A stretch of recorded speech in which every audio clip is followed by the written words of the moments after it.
Çok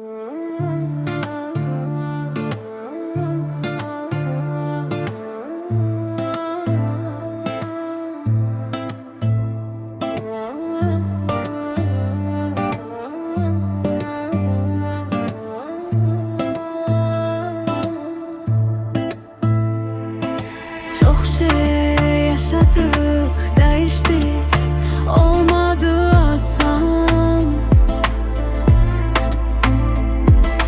Geçmişimizin üstünden nece bir anda gelmiş, geçmiş zaman.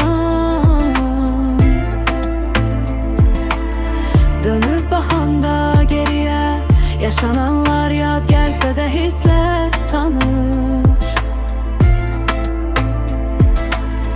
Ama geri dönebilsem yine yaşarım yaşananları, olsa da yanlış.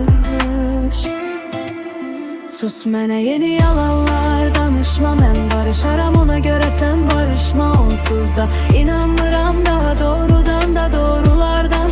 Danışsan alım dedi yeniden, alışma yüreğim aklımla belki savaşta. Güven ele bir şeydi kar yağan, dağları aşar ama barışmaz yağışlar.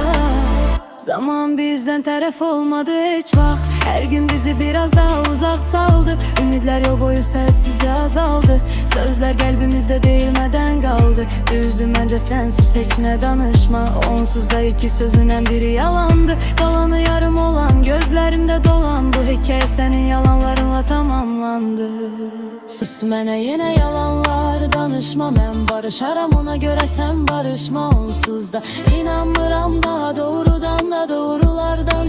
Danışsan alım dedi yeniden, alışma yüreğim aklımla belki savaşta. Güven ele bir şeydi kar yağan, dağları aşar ama barışmaz yağışlar.